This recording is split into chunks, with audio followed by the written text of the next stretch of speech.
מספרים, פעם אחת באמצע הלילה, רבי ישראל מסלנט פותח את החלון, מסתכל מסביב, ופתאום, מה הוא רואה? הוא מבחין שהשכן, שהוא היה סנדלר במקצועו, באמצע הלילה, בשעת חצות, מתקן נעליים. רבי ישראל מסלנט לא מבין, מה פתאום באמצע הלילה לתקן נעליים? אז הוא לא התעצל, הוא יצא מביתו, ניגש לבית של השכן הסנדלר, דופק לו בדלת, ואחרי שהוא פתח לו אומר, אני מבקש מחילה ממך שאני מפריע לך, אבל אני ממש מסתקרן, אני לא מבין מה קרה שבאמצע הלילה אתה מתקן נעליים.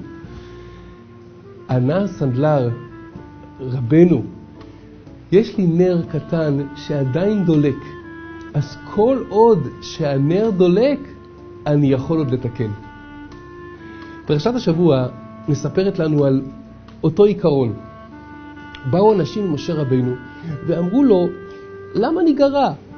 נכון שאנחנו היינו בדרך רחוקה, נכון שהיינו טמאים, אבל אנחנו רצינו, ואנחנו עדיין רוצים להקריב קורבן פסח. אז לא הייתה לנו הזדמנות להקריב את הקורבן בערב פסח. אנחנו רוצים את זה עדיין עכשיו, גם אחרי שעבר ערב פסח. למה ניגרע משאר עם ישראל?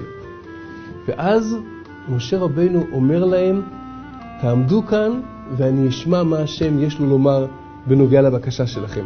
רש"י אומר שם, אשרי ילוד אישה שמובטח לו שמה שהוא שואל בורא עולם עונה לו.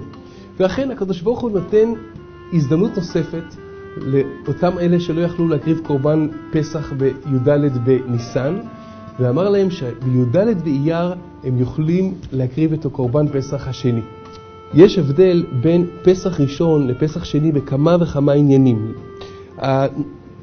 ההבדל העיקרי זה שבפסח ראשון צריכים לבאר את החמץ, להיכנס לפסח כשאין שום חמץ בבית. ואילו בפסח שני אוכלים חמץ ומצה באותו זמן. והבדל נוסף שפסח ראשון הוא מתפרס על 7 ימים, ואילו פסח שני הוא בסך הכל בן יום אחד. מסבירים המפרשים שההבדלים הללו הם מסמלים את ההבדל בין הצדיק לבין בעל התשובה. הצדיק עובד את עבודתו בצורה כזאת שהוא מבאר את הרע. הוא לא רוצה שיהיה לו קצת, אפילו טיפה מהדבר השלילי בעבודת השם. לכן הוא שורף את החמץ, מבאר את כל הרע מקרבו. ואילו הבעל התשובה יש לו כוח נפלא. הרע נמצא בתוכו, אבל יש לו את העוצמה להפוך את הרע לטוב. הוא לא צריך לגרש אותו. הוא לוקח את הרע עצמו והופך אותו לטוב. ולכן גם הפסח הראשון הוא 7 ימים, כי אצל הצדיק יש עבודה במדרגות. הוא עולה מדרגה לדרגה. ואילו אצל בעל התשובה, ברגע אחד הוא עושה תשובה, ובשנייה אחת הוא הופך את הזדונות לזכויות. יש סיפור נפלא בגמרא על רבי אלעזר בן דורדיה. מסופר שמה שרבי אלעזר בן דורדיה עבר עבירות חמורות מאוד, עד שהוא יידרדר לשפל המדרגה. ואז בגלל איזו מילה מסוימת שאישה אחת אמרה לו, בבת אחת הוא החליט לחזור בתשובה.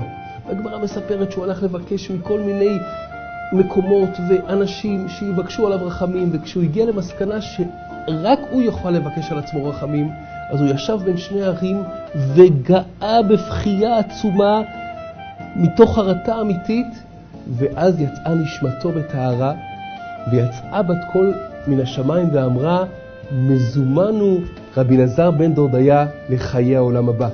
כשרבנו הקדוש רבי יהודה הנשיא שמע את זה, אז הוא התחיל לפקוד ואמר, יש קונה עולמו בכמה שנים, שאלה הם הצדיקים, ויש קונה עולמו בשעה אחת, שהם בעלי התשובה.